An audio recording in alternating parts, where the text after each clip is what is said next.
अस्सलाम वालेकुम students, I am ज़ैन तबस्सुम और आप लोग देख रहे हैं ज़ैन अकेडमी चैनल। तो आज की इस वीडियो में हम एज़ीमुथल क्वांटम नंबर्स जो है इसके ऊपर बात करते हैं। तो अगर आप लोगों को क्वांटम नंबर्स की इंट्रोडक्शन वीडियो याद हो, यानी प्रीवियस वीडियो याद हो क्वांटम नंबर, और उसमें मैंने प्रिंसिपल क्वांटम नंबर को भी डिस्कस किया हुआ है। उसमें मैंने आप लोगों को बताया था कि यहाँ पे जो हमारे पास एक एटम होता है, ये उसका न्यूक्लियस है, ये उसका क्या है, शेल है। अब ये शेल जो है ये हमें प्रिंसिपल क्वांटम नंबर बताता है, यानी शेल का जो डिटेल है वो हमें प्रिंसिपल क्वांटम नंबर बताता है। अब इस शेल के अंदर मैंने आप लोगों को बताया था प्रीवियस वीडियो में कि शेल के अंदर क्या होते हैं, सब शेल होते हैं। क्या होते हैं? सब शेल। अब सब शेल जो है फर्स्ट शेल में भी होगा, सब शेल जो है ये सेकंड शेल में भी होंगे। इसके अलावा सब शेल जो है ये थर्ड वन शेल में भी होंगे, सब शेल जो है ये फोर्थ वन शेल में भी होंगे। इसके अलावा पांचवें में भी होंगे, छठे में भी होंगे। अब सब शेल है क्या? मैंने आप लोगों को बताया था कि जो सब शेल है उसको हम रिप्रेजेंट करते हैं एस से। एक सब शेल है हमारे पास एस, एक है पी, एक है डी और एक है एफ। तो प्रीवियस वीडियो में मैंने आप लोगों को बताया था कि इसके अंदर फिर मज़ीद क्या होते हैं, सब शेल के अंदर ऑर्बिटल होते हैं, उसमें एक्चुअली इलेक्ट्रॉन प्रेजेंट होता है, वहाँ पे इलेक्ट्रॉन मौजूद होता है।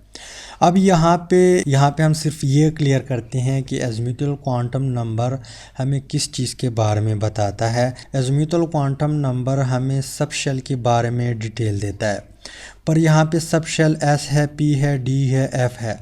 अब ये एस, पी, डी और एफ कहाँ से आए हुए हैं? यहाँ पे जो एस है इसको स्पेक्ट्रोस्कोपिक टर्म से लिया हुआ है, जिसका मतलब है शार्प। क्या मतलब है इसका? शार्प मतलब है। इसके अलावा जो पी है ये भी स्पेक्ट्रोस्कोपिक टर्म से लिया हुआ है, जिसका मतलब है प्रिंसिपल। क्या मतलब है? प्रिंसिपल। इसके अलावा डी भी लिया हुआ है और एफ भी लिया हुआ है। इन दोनों का क्या मतलब है? डी का मतलब है डिफ्यूज्ड एंड एफ का मतलब है फंडामेंटल। एक सबशेल का नाम है शार्प, दूसरे का प्रिंसिपल, तीसरे का डिफ्यूज्ड और चौथे का फंडामेंटल।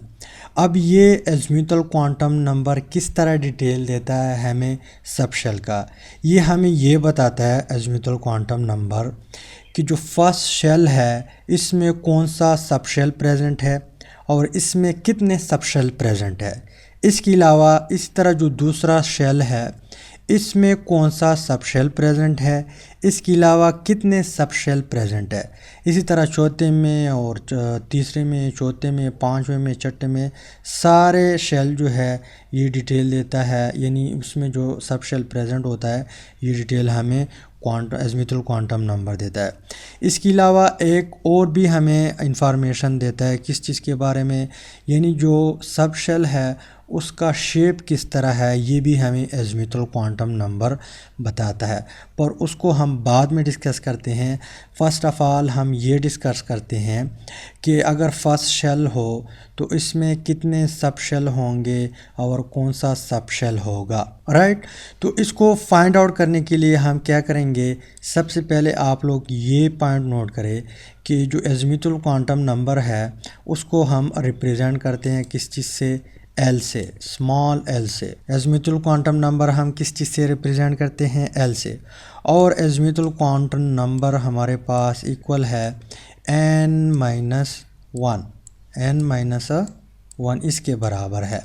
इसकी मदद से, इस फार्मूले की मदद से हम क्या कर सकते हैं, किसी भी शेल के अंदर जो सब शेल होते हैं कितने हैं और कौन कौन से हैं, ये हम इस फार्मूले की मदद से मालूम कर सकते हैं। कैसे मालूम करेंगे? यहाँ पे जो n है ये हमारे पास प्रिंसिपल क्वांटम नंबर है। इसके बारे में अगर आप लोगों को इल्म नहीं है तो आप लोग प्रीवियस वीडियो मेरे देख सकते हैं, व्हाट आर क्वांटम नंबर और प्रिंसिपल क्वांटम नंबर, साथ में ज़ैन अकेडमी लगाए सर्च करें यूट्यूब में तो आप लोगों को मेरी वीडियो मिल जाएगी। तो इस फार्मूले से हम इस तरह फाइंड आउट कर सकते हैं कि मान लो L इज़ इक्वल टू है n माइनस वन। अब अगर हम n is equal to one मान लें, n is equal to one, तो इसका मतलब ये है कि फ़र्स्ट शेल की बात हो रही है। कौन से शेल की? फर्स्ट शेल की। तो हम n की जगह यहाँ पे 1 लगाएंगे और -1 करेंगे तो हमारे पास जो L होगा, L क्या है? एजीमुथल क्वांटम नंबर है। जिस तरह प्रिंसिपल क्वांटम नंबर हम n से रिप्रेजेंट करते हैं, इसी तरह एजीमुथल क्वांटम नंबर हम L से रिप्रेजेंट करते हैं। तो L इज इक्वल टू क्या होगा? 0 बराबर होगा। यहाँ पे आंसर हमारे पास कितना आएगा? 0। तो जब भी 0 आएगा, L की वैल्यू जब 0 होगी तो ये हमें ये बताता है कि इस शेल में सब शेल कौन सा है? S सब शेल है। 0 वैल्यू जब L 0 हो तो ये हमें S सब शेल के बारे में बताता है। किसके बारे में? S सब शेल के बारे में बताता है। और ये भी बताता है कि इस फर्स्ट वन शेल में सिर्फ S सब शेल है और यही एक सब शेल है, बाकी नहीं है। यहाँ पे कौन सा सब शेल है? फर्स्ट वन सब शेल है, जिसको हम नाम देते हैं S या शार्प कहते हैं, लेकिन शॉर्टकट हम S इस्तेमाल करते हैं। ये S कहाँ से हमें पता चला? यहाँ पे L की वैल्यू से हमें पता चला। जब L की वैल्यू 0 हो, यहाँ पे आप लोग पहले नोट करें, जब L इज़ इक्वल टू 0 आ जाए तो यहाँ पे ये रिप्रेजेंट करता है S को। जब L इज इक्वल टू 1 आ जाए तो ये रिप्रेजेंट करता है P को। जब L इज इक्वल टू 2 आ जाए तो ये रिप्रेजेंट करता है D को, यानी D सब शेल के बारे में बताता है। जब L की वैल्यू आ जाए 3 तो हमारे पास ये F को बताता है। ये पहले आप लोग नोट करें। अब यहाँ पे हम सेकंड शेल के लिए भी मालूम कर सकते हैं। पूरा फार्मूला हमारे पास यही है। यहाँ पे L is equal to second shell के लिए हम मालूम करते हैं। तो L is equal to n कितना होगा? 2 होगा। यानी जब n की वैल्यू 2 हम रखेंगे, n is equal to 2, n क्या है? प्रिंसिपल क्वांटम नंबर है। तो यहाँ पे सेकंड शेल की बात हो रही है। तो n की जगह हम यहाँ पे 2 लगाएंगे, -1 लगाएंगे तो L हमारे पास इक्वल हो जाएगा इक्वल 1 के। और 1 हमें किस चीज़ के बारे, किस सब शेल के बारे में बताता है? P के बारे में बताता है। पर यहाँ पे एक पॉइंट नोट करें कि जो दूसरा शेल है इसमें S भी होगा, यानी 0 भी होगी। इसके अलावा इसमें 1 भी होगा और P भी होगा। 1 किस चीज़ को रिप्रेजेंट करता है? P को। फिर बाद में मैं आप लोगों के सामने एक टेबल ड्रा करता हूँ तो आप लोगों का कंसेप्ट और भी क्लियर हो जाएगा। तो सेकंड शेल में हमारे पास L की वैल्यू आ गई। यहाँ पे हम 0 भी लिख सकते हैं और 1 भी लिख सकते हैं। तो इसका मतलब ये है कि सेकंड शेल में S भी है और P भी है, दोनों सब शेल है। पहले शेल में सिर्फ एक S सब शेल था, दूसरे शेल में S सब शेल भी है और P सब शेल भी है। ये इस तरह मिसाल रखता है, जैसे मान लो आपके पास 1 रुपया है, फिर आपके पास 2 रुपये हो गए। 2 रुपये हो गए तो आपके पास वही एक भी है और दूसरी भी आ गई, एक भी है और दूसरी भी आ गई। इसी तरह एग्जाम्पल रखता है, अगर 2 है आपके पास या 3 है आपके पास तो 2 भी है, 1 भी है। अगर 4 आ गए आपके पास रुपया तो आपके जेब में 3 रुपया भी है, 2 भी है और 1 भी है और 4 भी है। इस तरह एग्जाम्पल रखता है। इसी तरह अगर हम n की वैल्यू यहाँ पे 3 रख ले, n की वैल्यू 3 रख ले तो यहाँ पे L is equal to n-1। n कितना है? 3 है, -1 तो L इज़ इक्वल टू 2। और 2 हमें किस चीज़ के बारे में इंफॉर्मेशन देता है? D सब शेल के बारे में। तो यहाँ पे सिर्फ D इससे मुराद नहीं है। थर्ड शेल में हमारे पास यहाँ पे 0 भी होगा, 0 मीन S सब शेल भी होगा। इसके अलावा 1 भी होगा, इट मीन्स कि P सब शेल भी होगा यहाँ पे। इसके अलावा 2 भी होगा, इट मीन्स कि यहाँ पे D सब शेल भी होगा। या यहाँ पे इस तरह भी आप लिख सकते हैं कि L is equal to S P और D। इसी तरह यहाँ पे अगर हम n की वैल्यू 4 रख ले, यानी फोर्थ वन शेल की बात हो रही है कि इसमें कितने सब शेल होंगे और कौन कौन से होंगे, तो ये भी हम मालूम कर सकते हैं इस फार्मूले से। तो L is equal to n की वैल्यू जब हम 4 रखेंगे तो 4 - 1, तो L इज़ इक्वल टू 3। 3 का मतलब क्या है, F, राइट। तो यहाँ पे फोर्थ वन शेल में 0, L is equal to 0 1 2 3। It means कि S भी है फोर्थ वन में, इसके अलावा P भी है, D भी है और F भी मौजूद है। तो यहाँ पे अज़ीमुथल क्वांटम नंबर हमें किस चीज़ के बारे में बताता है, सब शेल के बारे में बताता है कि एक शेल के अंदर कितने सब शेल होते हैं और कौन कौन से होते हैं। जैसे हमें यहाँ पे फार्मूले की मदद से निकाला कि फर्स्ट शेल में सिर्फ S सब शेल है, इसके अलावा सेकंड शेल में S भी है और P भी है, इसके अलावा थर्ड वन में है हमारे पास S भी है, P भी है और D भी है, तीनों सब शेल है। इसके अलावा फोर्थ वन में 0 भी है, 1 2 3 यानी S P D और F तीनों चारों मौजूद है। किस शेल में, यानी फोर्थ वन शेल की बात हो रही है। तो यहाँ पे मैं एक टेबल ड्रा करता हूँ। तो यहाँ पे टेबल कुछ इस तरह है। यहाँ पे n वैल्यू, अगर n की वैल्यू 1 हो, n की वैल्यू 1 हो तो f की वैल्यू कितनी होगी, तो n1 के लिए f की वैल्यू 0 आती है। कितनी आती है, 0। फार्मूले से हमने फाइंड आउट किया। 0 का मतलब क्या है, S सब शेल, और हम कैसे लिखेंगे 1S। 1 का मतलब क्या है, प्रिंसिपल क्वांटम नंबर और S सब शेल, यानी वन शेल में, फर्स्ट वन शेल में एक सब शेल है। कौन सा सब शेल है, S सब शेल है। इसके अलावा यहाँ पे भी बता रहा है कि नंबर ऑफ सब शेल कितने हैं, 1 है। कितने हैं, यहाँ पे आप लोग देख ले कितने शेल है, सब शेल है, 1 सब शेल है। इसके अलावा अगर 1 की वैल्यू, n की वैल्यू हम 2 रखें, n की वैल्यू 2 रखें तो n2 के लिए L की वैल्यू आती थी 1। कितनी आती थी, 1। लेकिन साथ हम 0 भी लगाएंगे क्योंकि नीचे वाला हिस्सा भी है। जैसे मैंने रुपया का एग्जांपल दे दिया कि अगर आपके पास पहले 1 रुपया है तो 2 नहीं है, 2 हम लिख नहीं सकते। इसके अलावा अगर आप लोग के पास दूसरी रुपया आ गई तो आपके पास पहले वाली रुपया भी है, दूसरी भी है। इसी तरह यहाँ पर भी ये एग्ज़ाम्पल है।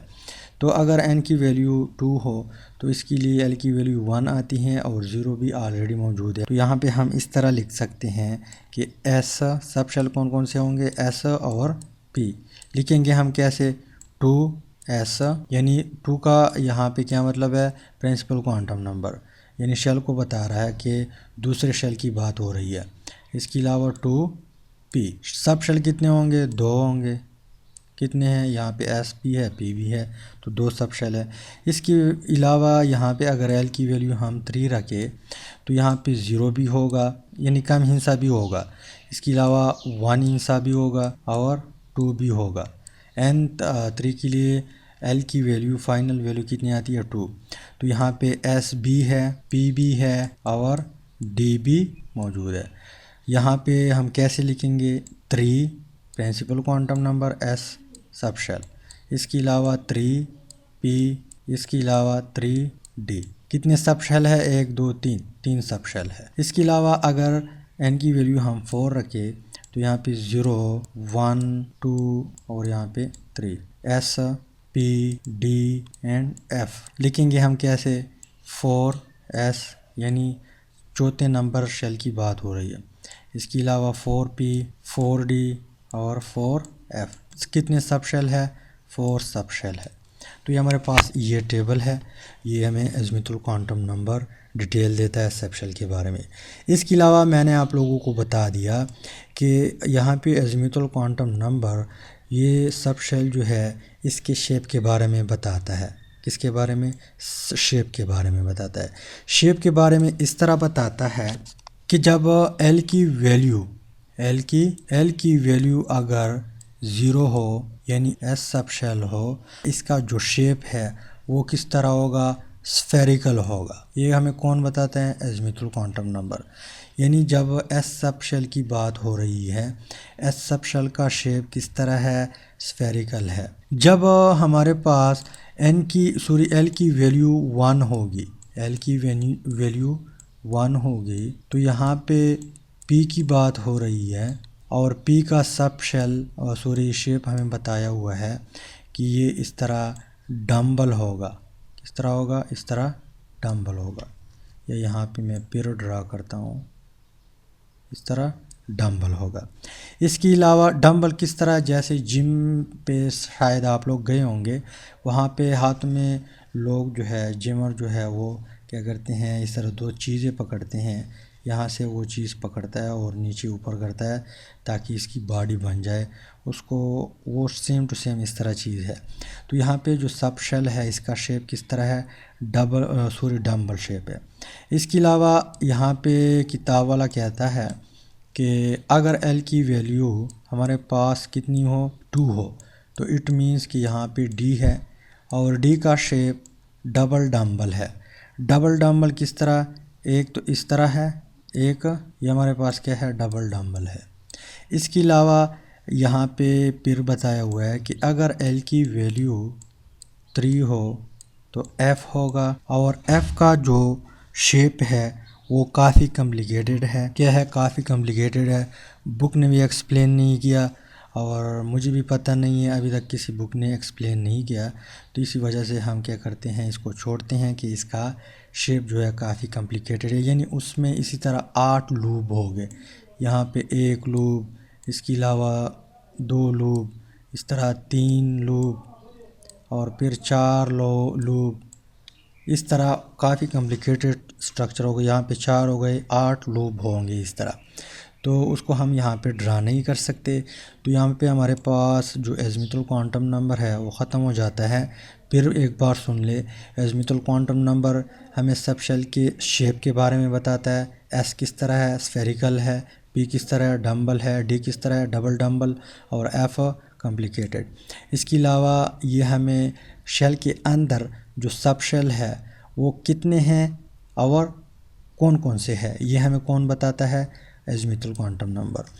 तो उम्मीद करता हूँ वीडियो की समझ आई होगी। अगर वीडियो की समझ आई है तो वीडियो को लाइक करें, शेयर करें, चैनल को सब्सक्राइब करें। Finally thanks for watching.